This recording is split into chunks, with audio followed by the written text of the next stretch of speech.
Welcome to Behavioral Health Today. I'm your host, Dr. Graham Taylor. My guests today are David Strocchia and Brandon Jones. David Strocchia is the Senior Vice President and Managing Director at Netsmart, a healthcare software company. David works closely with the clinical development and product teams to ensure technology solutions and services at Netsmart allow clients across behavioral health and human services to thrive within the emerging models of care. Brandon Jones is the CEO of Triad, the leading provider of education, community, and career resources for behavioral and mental health professionals. Brandon has 20 years of experience in education, ed tech, business leadership, and people development. Before coming to Triad, Brandon spent nearly 2 decades at Kaplan Test Prep, starting his career as an SAT teacher and working his way up to become the president of Kaplan's Test Prep's largest operating unit. Today, we're talking about advancing technology for improved mental health care. Dave, Brandon, welcome to the show. Thank you. Thank you for having us. It's a pleasure to be here. Thanks, Graham. Great to be here with you. Nice to have you both here. And looking forward to our show today. You know, as a clinician myself, technology has advanced so much since I've been in for the last 25 years. And there's so many things that are making things more productive, more efficient. And I'm excited about talking today about Netsmart's involvement in that. Dave, I know that your goal mission at Netsmart is to help improve clinicians' delivery of care. And one way you guys are doing that is by improving the relationship clinicians can now have with technology, with the goal of helping them really become more efficient through implementing the integrated healthcare software solutions that you folks are providing. As we get into that today, let's start with describing for us, if you would, maybe the historic and even the current relationship to technology that you see most behavioral mental health settings having, and maybe even some of the stats on the time currently being spent on charting, insurance, filings, et cetera, patient care activities that are typically taking place outside of the therapy session. Yeah, I'd be happy to do that. We've been focused on this part of healthcare for as long as Netsmart's been in business, which is a very long time. It's actually 50 plus years. And, Wow. Throughout that time, we've really been able to experience and live with the history of the relationship that a behavioral or mental health provider has had with technology. And frankly, it's not always been the healthiest of relationships.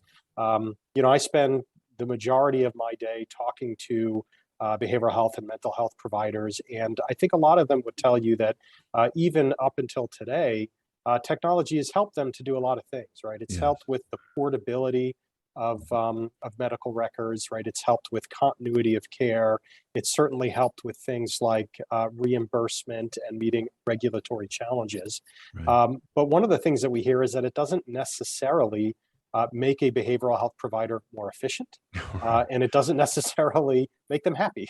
Yeah, and right. We are on a mission to change those things. We believe that technology has advanced enough in today's market with things like natural language processing, voice to text, AI, and augmented intelligence that it can do those things. And technology no longer needs to be a box that is checked for any particular reason, but can truly be an enabler of better care.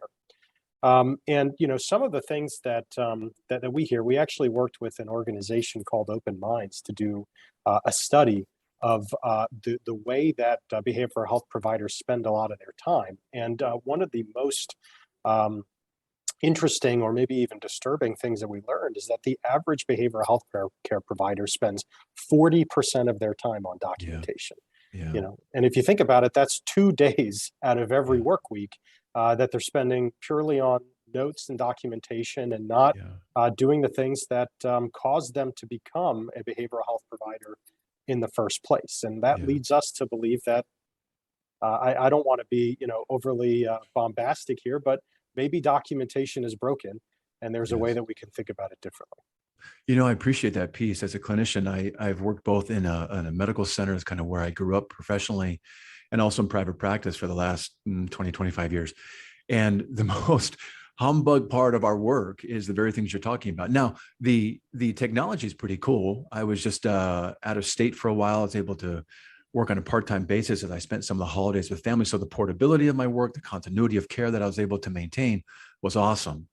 And so there's some aspects there that are really a cool piece, but I know you're talking about a number of other technological pieces that can actually enhance care, from the, health records to filing of claims and other things you guys do. We're going to get into in a minute, but I can certainly appreciate the amount of time required for documentation. I remember when I was in the medical center, we had numerous audits for accreditation purposes as a medical center as a whole.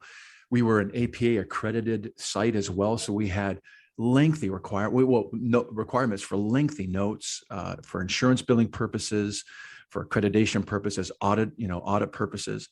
And I can't tell you the time required for some of these things to be completed in correct ways, let alone having to kind of cover yourself, legally on top of that. So these are some of the things you're talking about right now, where the challenges lie. Yeah, it absolutely is. And this type of technology has not always existed. Some of it is newer, but some of these advances are things that it's time for this part of healthcare and for technology. It's time for that marriage to occur and to use these things in a way to make lives easier. And so, some of the things that we're talking about are, if I'm a behavioral health provider and I work for a part of a larger agency or providing organization, then my notes, my documentation get reviewed, and Yes. that creates a lengthy process where I submit something. Perhaps I made a mistake, which is fine. I'm human, right? And it gets sent back to me, Right. and then that's more time that I have to spend. There's absolutely no reason to not write that type of logic into a piece of software that is incredibly intuitive, so it's caught up front. At the same time, if I'm a behavioral health provider, there's so many phrases and there's so many things that I Right. do repetitively, right? So, and there's so much that I have to do in terms of reviewing my old documentation and looking back at information like the medication that someone is on, Yeah. or perhaps the objectives that I'm working on with that individual. And again, there's really no reason for the technology that I'm using to prompt me Yeah. as I'm writing my note. Yeah. That, did you work on these objectives? How did you make progress towards these interventions? Did you talk about these medications, right? Did you talk about these strengths? And the technology that we're talking about today creates sort of workflows and uses recommendations engines and, like I said, AI to help a provider to create a better note, Yeah. to create a more compliant note, and to do it a heck of a lot quicker. Yeah, I love that piece. I want to get into the AI part in just a moment. I love the idea, though, that the prompts you're talking about, the thoroughness of maybe reminders or little nudges, helps you be a better clinician too. It is cueing, and it is an important piece. And I can literally nod my head when you're talking about 40% of our time is related to documentation, sitting down, doing the notes, insurance billing. Not to mention some of the challenges if someone's seeing or receiving care across different agencies or different departments, and the communication that's important to have clearly laid out and easily accessible. Yeah, absolutely, absolutely. And really, the purpose or the historical purpose of an EHR, right? Let's say an electronic health record, Mhm. over time has been to digitize the experience of a clinician and make that information accessible to them. Right. But what many providers may see is that even though that information is, yes, it's technically in this piece of software that I'm using, is it presented to me in context? And is Yeah. it presented to me in a way that supports my workflow and Right. helps me to actually provide better care? To a large extent, it doesn't matter if this big mammoth database knows the medications that that the individual that I'm working is taking or is on, if it doesn't present that to me while I'm meeting with them, right? Yeah. When I'm meeting with an individual and when I'm working on my concurrent or post documentation, I need to know that, right? I need that presented to me in context so it can help me to provide better care, not Yeah. so I can look it up after the fact. Yeah. I think that's outstanding. I'm thinking, Brandon, too.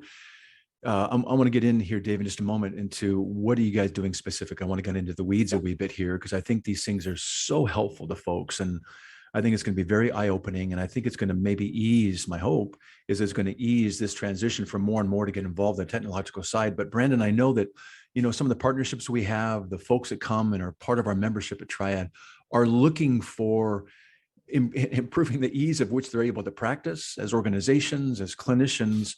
And this is kind of a really good fit, isn't it? Bringing Netsmart into a podcast like this, getting the news out there in those ways, to really improve the life of those that are even coming through Triad.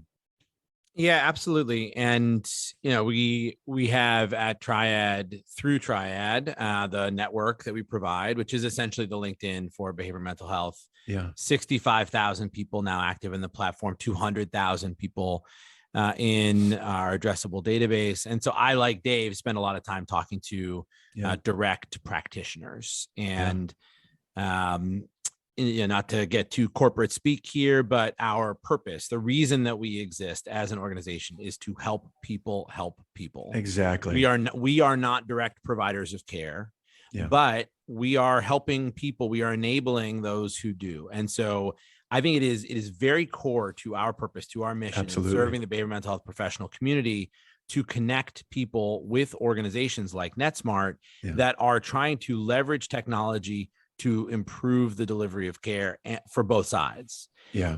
And I think, just to Dave, to provide a little validation here, what you're saying resonates with me, with the conversations that I have regularly. Technology is, I think, in the behavioral mental health space, is seen as, I don't know how necessary and I don't know how evil, but maybe those two things go together, right? I think it is not a delighter. It is not an enabler.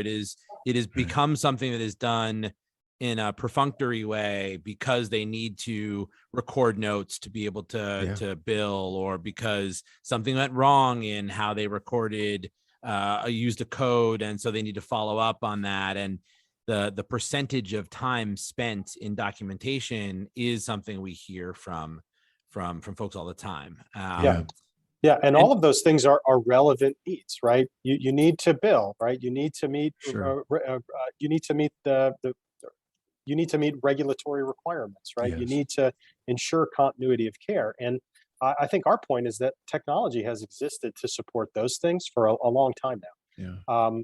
Technology has not necessarily existed truly to serve a clinician and to be sort of what I'll call an AI documentation assistant for a provider of care.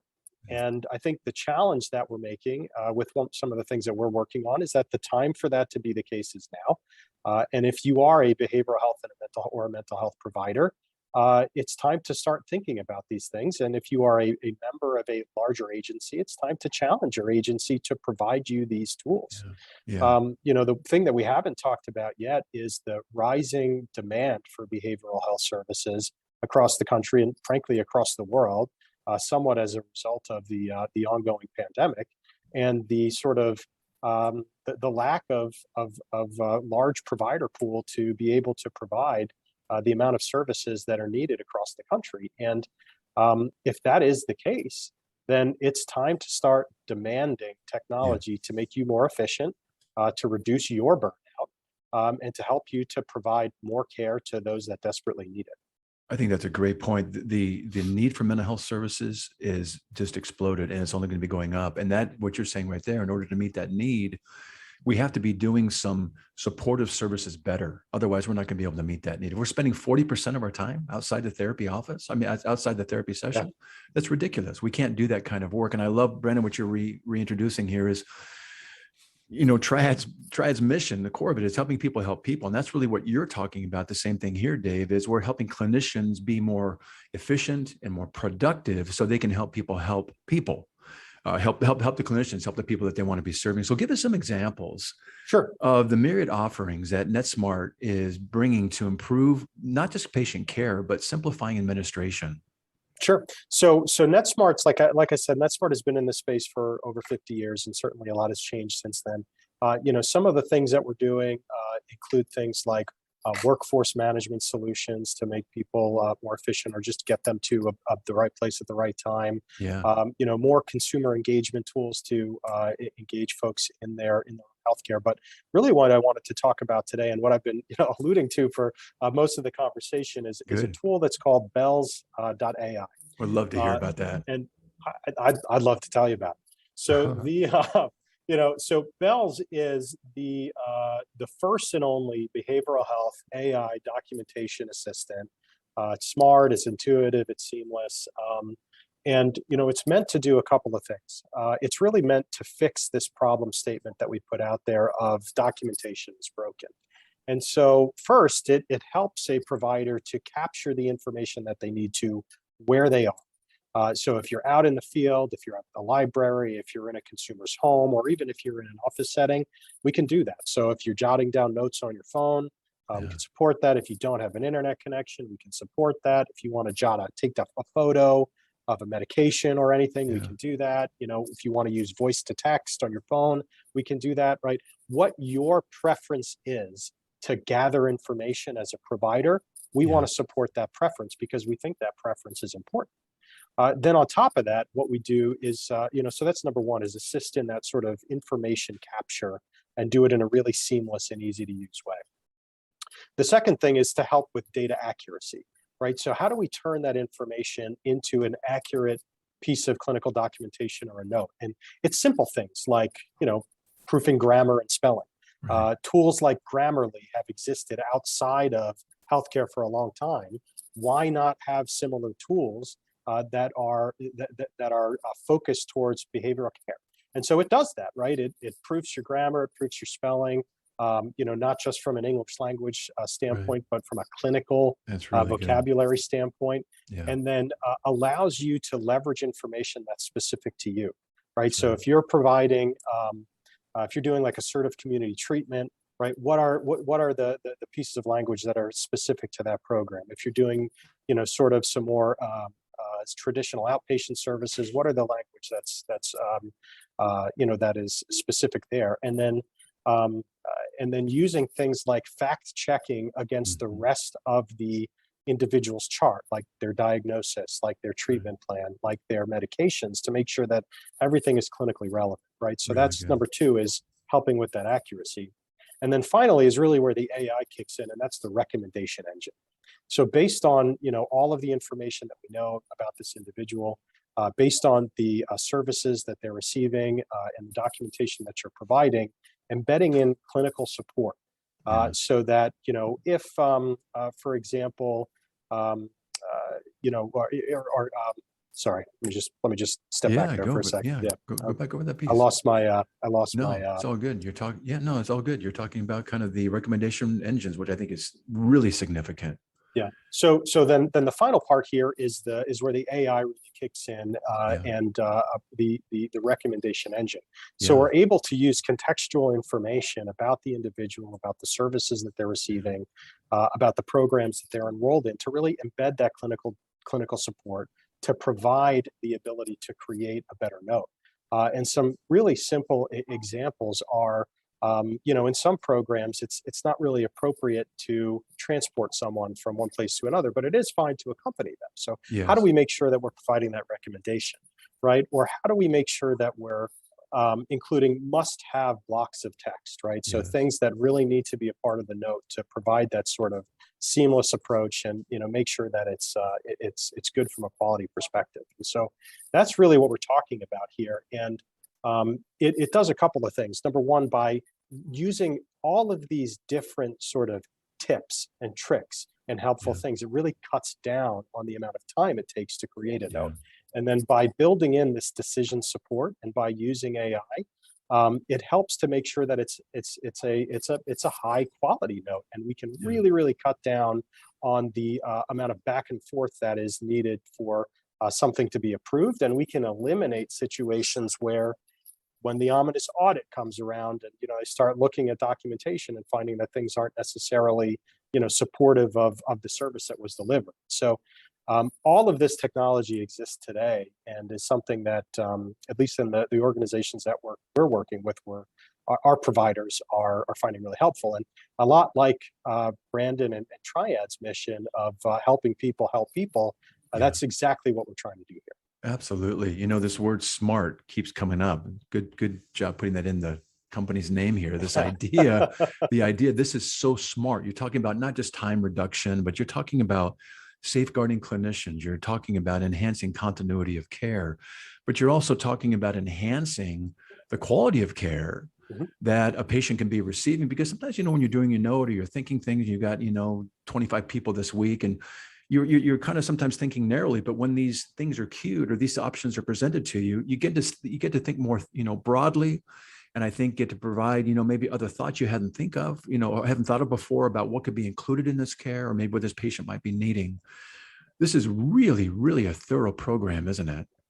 It is. And, it's something that, that we've just gotten great feedback with. And so, we're really appreciative of this forum to try and get the word out and share it with more providers. And, we're seeing that, this absolutely has a profound clinical impact in terms of increased quality of care, but then also the increased access to care.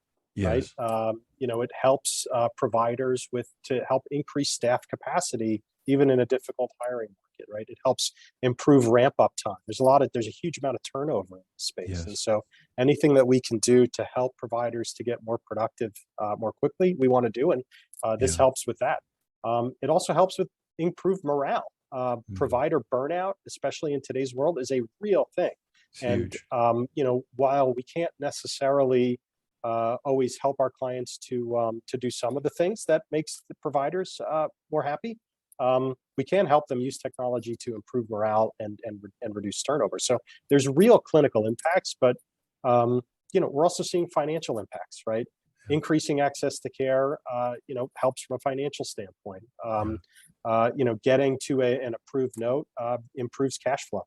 Helping to increase the quality of a note helps reduce the risk of recruitment. So, using technology in this way, we're finding has benefits across the board.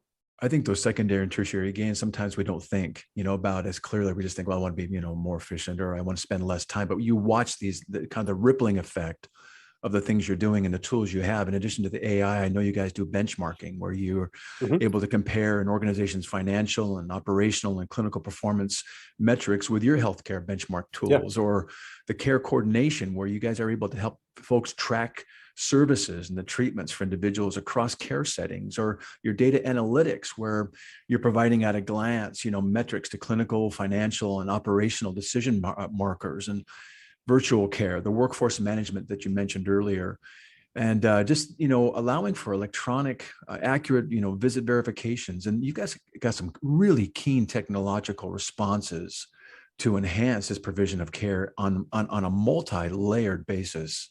Outstanding. Thank you.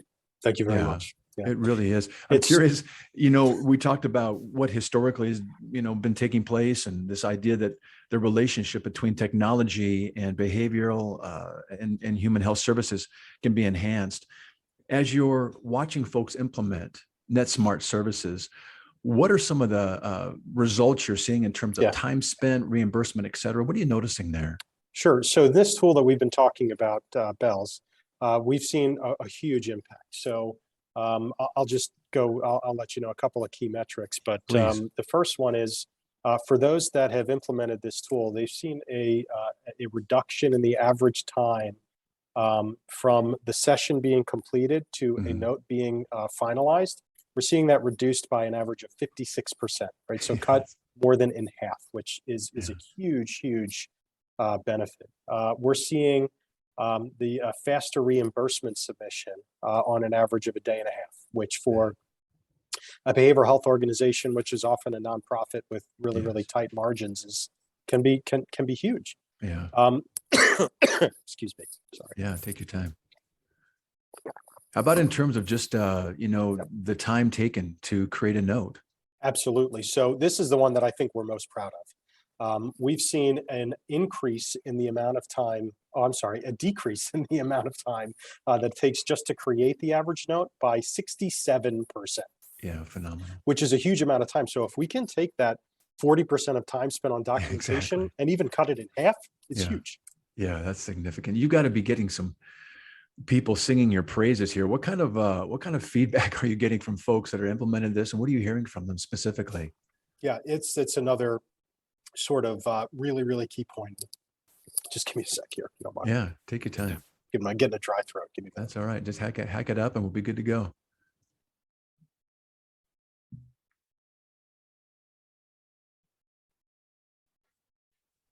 Dave, if I could just, when you're ready, we'll start off. You began the sentence with that's a really key point. Kind of go from there. Whenever you're ready. Thank you, Peter. Yeah, take your time, Dave. All right. Sorry about that. No, we usually get choked up on good subject matter as well, so this is all good to go. And this is a very human business, as we like to say. So you're Absolutely. having a human Absolutely. moment. We've all been there. That's right. We can create a note around this with Netsmart, so that's all good. That's right. Even better. So that's a really great point, right? The metrics are one thing, but the human impact is even more important. So I have a couple of quotes that I want to share. I'd love to First hear them. is from directly from a clinician, and this is one of my favorite. It says, "When I'm done with work, I leave. I don't stay there until 6:30 finishing my note. Thanks to bells, I walk out the door at 5 o'clock." Right? Oh, and dude, who that's wouldn't amazing. love to work out? Yeah, the door that's at 5 awesome. o'clock? The next one we have is from a case manager, and our case manager said, "This saves me hours each day." Which is another great one. And then finally, this is more from a leadership perspective of a larger provider organization. But so this is directly from a CEO. We're seeing a quicker ramp up to billing. At this rate, we could have every employee billing at full capacity in 3 weeks. Yeah, that's outstanding. Yeah, that's outstanding. So, not just, really not just the stats, but the feedback is amazing. The feedback is fantastic. And, it's especially that first one of, walking out the door at 5 o'clock. Right. It's, something something that Brandon had said earlier around, technology maybe not being evil and maybe not being necessary, but we can link those words together. A lot of the term that we like to use here at Netsmart is a technology tax. And we never want our technology to be a technology tax. We want it to be an enabler of a better workflow, an enabler of a better experience, and frankly, a life improvement. And if we can take a clinician that, had to work late, maybe couldn't get home to be with their family, and we can allow them to do that through the use of technology, we'll do that 10 times out of 10. Yeah, that's really good. If we could maybe take that idea, maybe reframe the idea that we're kind of trying to get away from the technology, the technology. Let me go back over that, Peter. I'm sorry. If we wanted to look at maybe reframing, Dave, the idea of that technology tax, and in terms of maybe nudging the rethinking of implementing technology into the behavioral health and human services field, how might you challenge practitioners and organizations, even those listening in today, to think about improving the efficiency of their programs with technology? Absolutely. I think the first thing to do is I would just challenge you to rethink your relationship with technology. And specifically your relationship with technology as it relates to your career, right? Your professional life. One of the things one of the turns that we made at Netsmart, maybe about a year or so ago, is that we don't think when we're talking about usability or when we're talking about the intuitiveness of a piece of software, we don't necessarily think we're competing with other providers of behavioral health technology, at least as it relates to that usability.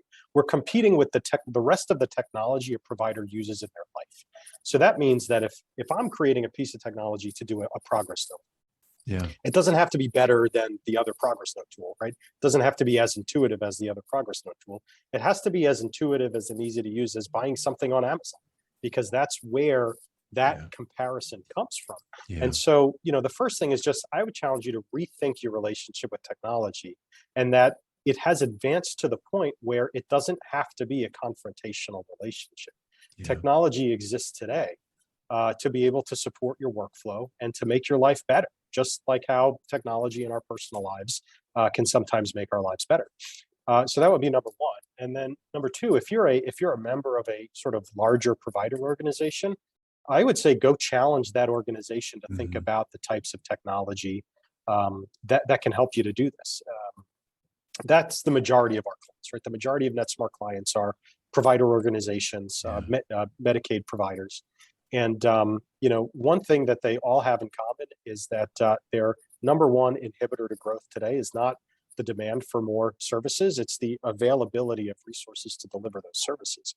They all have pages upon pages of job openings, and oftentimes with a lack of folks to go recruit to fill those job openings. But challenge that provider organization to invest in the technology to make you more efficient, because if we can take 5 providers and make them 20% more efficient, Oh, yeah. that's another provider.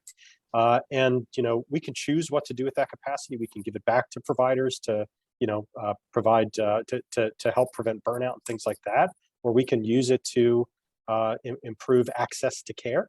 But either way, if the technology exists, which it does, Yes. and the need is there, which I believe it is, then there's no reason to not challenge your organization to make this investment for you. Yeah, I think that's a great challenge, Dave. And I think it's a great and inviting reframe of how to be thinking about this in a really usable and inviting way. So I appreciate that. I would love our listeners, as we're kind of rounding the corner here and coming home, I'd love our listeners to get some resources from you on how to learn more about these emerging technologies for mental health and human services, and where they can learn more about Netsmart. So give us some resources, if you would, please. Yeah, I'd love to.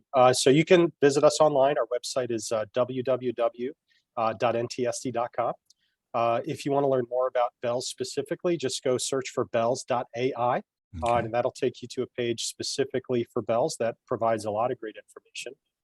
A couple other ways or things that we're doing upcoming that will help you to learn more. We're doing a live webinar with Open Minds that's coming up on February 8th. Very cool. That we encourage our listeners here to register for if you want to learn more, and maybe even see a demonstration of what we're talking about. And then we'll be attending the Open Minds conference that occurs the following week of the 14th. So, Very good. and then we will also be at the National Council for Mental Wellbeing, which is happening in April, which I know probably many of our listeners are aware of, and we'll be planning on attending as well. So the resources are many, and Yeah, they are. we'd love a direct conversation with anyone who's interested in that. Fantastic. Well, Dave, you guys have done a really nice job of making truly integrated care a reality now for folks to check out and to implement. And I appreciate you walking us through the various opportunities that they can benefit from in their practice and organizations as well. Dave, Brandon, it's been great to have you with us. Brandon, nice to have you back on the show today. Thanks, Graham. Happy to be here. Great to have you here. Dave, thank you so much again. And we'll look forward to probably having you back and seeing what new services are being provided and update what you guys are doing to improve this integrated care that we have an opportunity to benefit from. So thank you for joining us today on the show. Absolutely. And thank you for having me. It's been a pleasure, and I'd love the opportunity to be back. We'd love to have you back. We will have you back. That'd be great. Hey, I also want to thank you to our listeners for joining Dave, Brandon, and myself. It's always great to have you with us. Going back over that part here, Peter. Also want to thank you, our listeners, for joining Dave, Brandon, and myself today. It's always great having you with us. I want to remind you that this episode, its resources, and all of our other shows can be found on our webpage at triadhq.com/BHT. So check out our webpage, triadhq.com/BHT, and explore our archive of podcasts and resource materials. Thanks again for being with us on the show, and we'll look forward to having you back with us next time on Behavioral Health Today.